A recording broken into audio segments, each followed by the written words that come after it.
the Gender Equality and Social Inclusion podcast.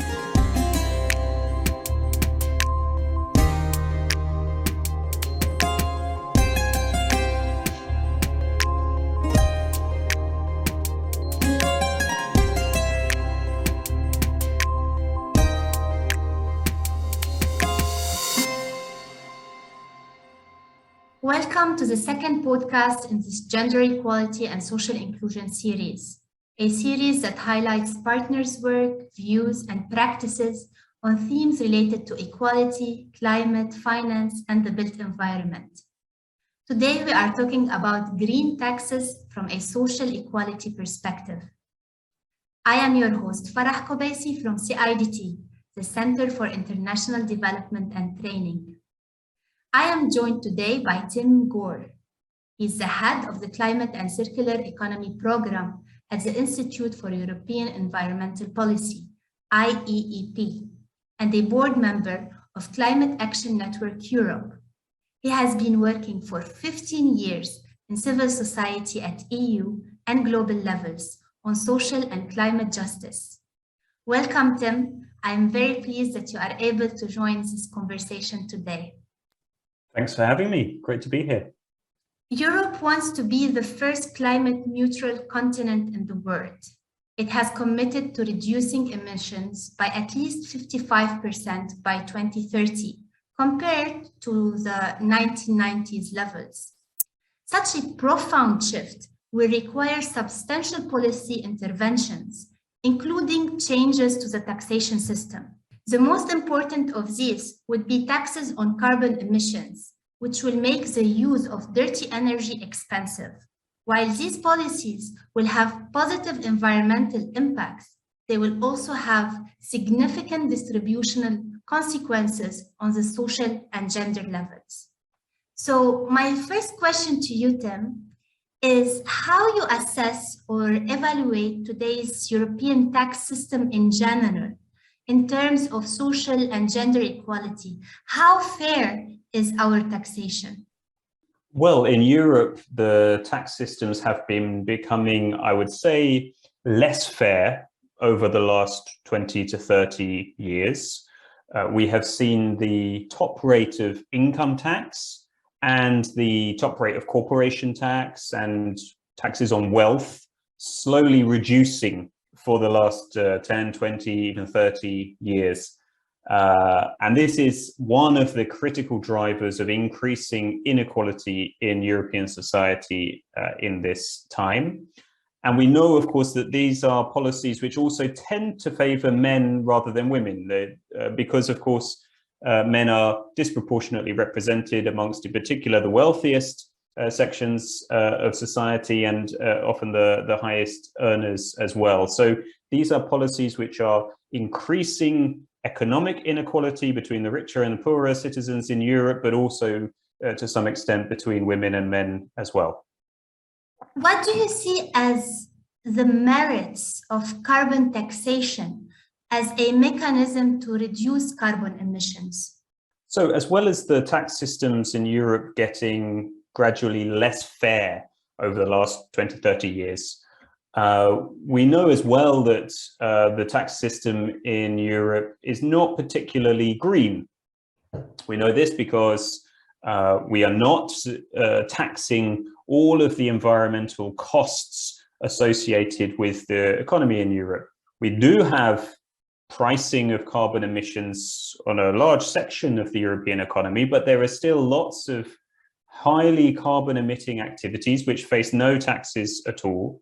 And we also have a whole lot of subsidies of fossil fuels in Europe, the majority of which are in the form of tax expenditures. So that's tax breaks for fossil fuels so that they are treated more favorably in the tax system than less polluting activities.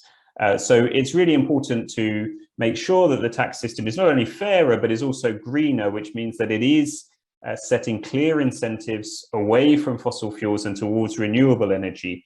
And to do that, we need to close these tax exemptions, close these loopholes for the fossil fuel industry, and make sure that we have a tax system which is incentivizing greener more renewable, sustainable forms of energy rather than fossil fuels. So you call for a fair and green tax reform in that sense. Would you tell me or briefly or expand a little more on what that would look like? Yeah, absolutely. So if we are to effectively price the environmental externalities associated with climate change, so that means essentially putting a price through taxation on carbon emissions. That is an important tool which will help to shift economic incentives in favor of renewables. But in particular, when it comes to households, we know that that can have regressive impacts. We know that in absolute terms, of course, the richer somebody is, the richer a household is, the more polluting they are. And it's also true as well, there's a lot of evidence that in many countries, men pollute a lot more than do women as well. But as a share of income, polluting activities are a much higher share of income for lower income households. And that's why if you put a tax on driving a car or heating your home, then the biggest share of the revenues, of course, will come from the richest parts of society and will come mostly from men rather than women. But as a share of income, that will take up, have a much bigger impact on lower income households in particular. So we need to make sure, therefore, that if we are to introduce these types of measures, that it is done in a way which can be part of a wider progressive reform of the tax system. And there are a couple of ways that you can do that.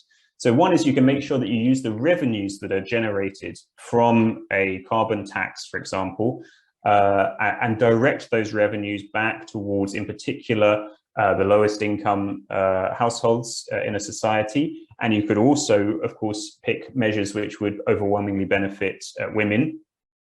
So the different ways that you could target those revenues to benefit certain households rather than others. And normally, most of the modeling would suggest, and real world examples suggest, that where you use the revenues in that way, the overall tax becomes actually highly progressive. So you give far more revenues to lower income households than they lose through the tax system. So that can be part of a progressive tax reform on its own. But we would argue that you need to go beyond that. It's not just enough to use the revenues from a carbon tax and direct those at lower income or other marginalized or vulnerable households. You should also design this as part of a broader tax reform in which you're also shifting taxes away from low income earners. So in many member states of the European Union, you still have very high taxation on labor, so high income taxes for low income earners, while, as I said at the beginning, at the very same time, we're seeing tax rates decline in recent decades on top earners and on capital and wealth taxes declining, and corporate income tax declining. So what we would like to see is a broader package of reform in which we are increasing taxes on carbon and other environmentally damaging activities, at the same time reducing taxation on low-income earners, but also increasing tax on wealth and corporate profits and top-rate earners. That's the type of overall progressive tax reform that we think is needed, that can help to tackle inequality between rich and poor, while also addressing environmental damage. But we think that there are also lots of ways in which that kind of reform can be good for fighting gender inequalities as well, or you reduce social security contributions of, let's say, small and medium-sized enterprises, which are that's the biggest source of employment in the economy in Europe. You reduce those and you encourage those employers to pass on those savings in the form of reduced working hours, without reducing salaries, but reducing working hours for their employees. Then, of course, we have lower working weeks, which is a very progressive policy in terms of fighting gender inequality, because you give men more time to undertake the care work, which is disproportionately carried out by women. So this is the broader picture that we think we need to see environmental tax reform in. It's not enough just to price the externality and redirect the revenues. That can help, but we can go beyond that to have a vision of a fairer, greener tax system. That's very interesting. So what you're saying is that if we introduce energy taxation without a gender equality and social inclusion lens, then this would exacerbate social inequalities and gender inequalities, right? It can do. And we also need to be careful not to treat this as a completely black and white situation. So take transport, for example. If you impose a carbon tax on transport fuels, petrol, diesel that you put in your car, well, we know that actually that will mostly hit middle income households most as a share of their income, because actually the lowest income households don't own a car. So they are much more reliant anyway on public transport. So in that case, if you impose a tax on transport fuels, if you were to use the revenues and direct those to the lowest income households, it will be overwhelmingly progressive. Also, or alternatively, if you use those revenues and you invest them, for example, in public transport, then not only does that benefit lower income households, it will also overwhelmingly benefit women that we know are much more reliant and dependent on public transport systems than cars. You know, car ownership is a primarily male or male dominated activity, you know, so we know men really like their cars, you know, they own the cars, they buy bigger cars than women do, they drive them further, they're locked into commuter transport patterns where they're driving to and from the office day in, day out. So if instead we use the revenues from taxing those types of activities and shift it towards a different type of public transport system, which is much more in service of, in particular, women's needs and the needs of the care economy, then you have a policy which overall is progressive socially and helps us to fight not only the environmental crisis, but also gender inequalities and wider social inequalities as well. So it's not necessarily the case that all taxation of carbon emissions is always regressive. You know, sometimes it might hit middle income households more than the poorest. But in all cases, we need to understand how the policy, what types of social impacts the policy may have, and how we can design it as part of a wider package of progressive reforms. How well do you think that this vision of a fair and green tax reform is being represented in climate policy discussions today? Is it under the spotlight? I think it's becoming much more central. So at the EU level, taxation is a very difficult subject because it's still governed by a consensus in the Council of the EU. So that's one of the decision-making bodies of the European Union. That means that all governments have to agree. This is an area of essentially responsibility of national governments. The EU doesn't really have very much say in how EU governments set tax policy. And that's been a really difficult area for the EU to get into forever, actually.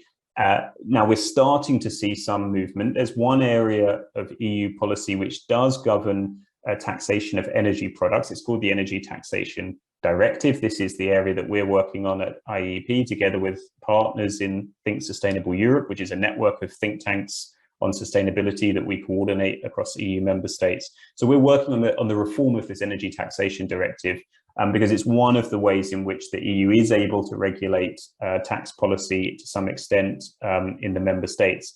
It doesn't get a lot of attention, but I think that is starting to change.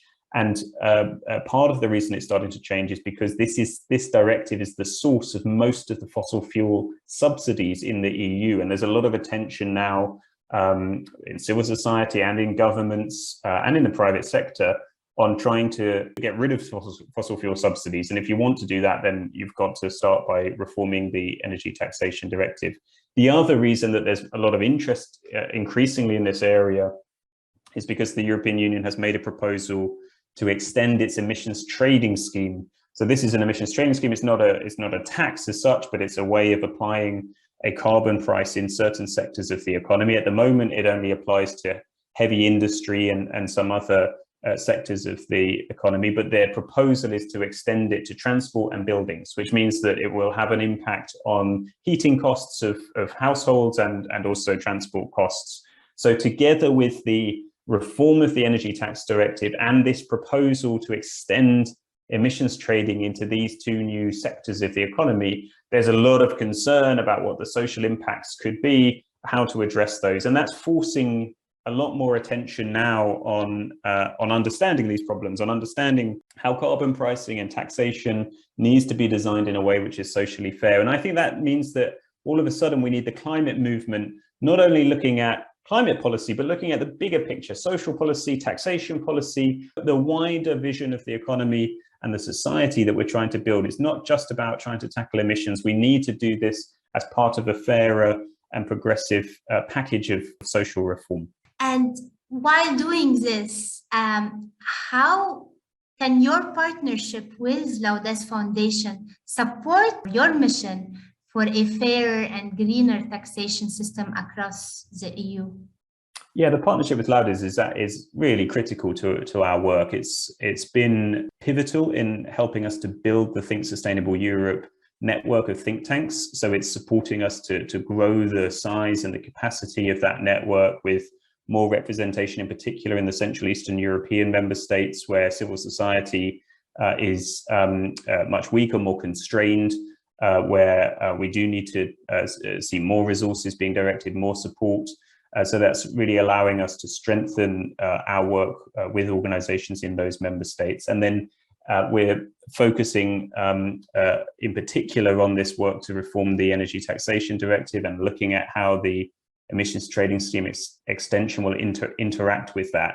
So that means that the work that we're doing is putting us really at the heart, I would say, of the key political debates on the EU's legislative agenda to address climate change. So I think that the work that we're doing together is going to be very useful for the political debates at the EU level and in the member states where we're working. I think it's going to give us a new evidence base that allows us to engage with decision makers, as well as engaging with civil society, with the private sector, showing them, look, you can, we think, design environmental taxation, energy taxation, carbon taxation in a way which is socially fair, is socially just, is part of a broader package of reform. There's not been much debate on that until now, but by working together with Laudes in this project, we are able to produce this evidence, get these debates going, and we think that can play a very important role in helping to foster the reforms that we're looking for. That's it for this episode. Thank you, Tim Gore, for joining me today, and thank you all for listening. Until next time, goodbye.